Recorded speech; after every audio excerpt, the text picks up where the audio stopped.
আসসালামু আলাইকুম। আলহামদুলিল্লাহ, বাংলাদেশের বিভিন্ন জেলা থেকে বিভিন্ন ধরনের কৃষি উদ্যোক্তা আমাদের কাছে আসে এবং সবজি চারা তারা আমাদের কাছ থেকে সংগ্রহ করে।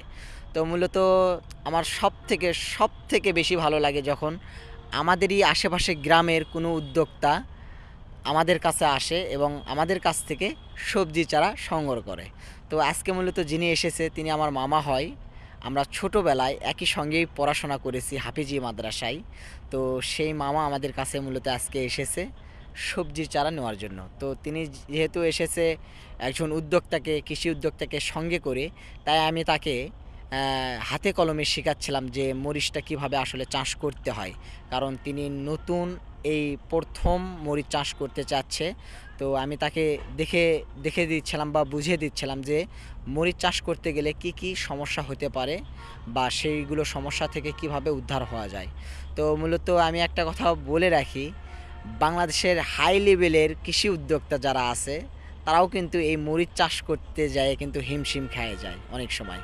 আসলে মরিচ চাষ করতে হলে অনেক অভিজ্ঞতার দরকার এই মরিচ চাষের বিষয়ে। তো যাই হোক, আজকে যিনি এসেছে তিনি আমার মামা হয়। তিনি বর্তমানে মিউজিয়ামে কর্মরত আছে। তো আসলে কিভাবে বুঝাই, আসলে অনেক মানুষ আছে পৃথিবীতে যারা কর্ম করে একটা কিন্তু অন্য কাজকে ভালোবাসে। আসলে সবাই তো সব যে কাজকে ভালোবাসে সেটা তো আসলে পায় না। তো মামা আসলে আমার এই কাজকে খুব ভালো চোখে দেখে। মাঝে মধ্যে আমাকে বলে যে মামা, এটা তোমার অনেক ভালো একটা উদ্যোগ। তো যাই হোক, আমি এই কাজটা করতে স্বাচ্ছন্দ্য বোধ করি।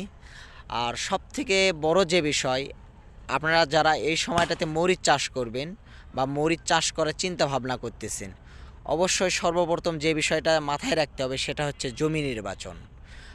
এমন জমি নির্বাচন করতে হবে যাতে আপনার পানি নিষ্কাশন ভালো হয়। কারণ সামনে তাপমাত্রা আসতেছে, বর্ষা, ওই বর্ষার সিজনে কিন্তু আপনার সবথেকে জমি নির্বাচন এই বিষয়টা মাথায় রাখতে হবে। তো আজ এই পর্যন্তই। আশা করি সকলে ভালো থাকবেন আর আমাদের এগুলোর জন্য সবাই দোয়া করবেন।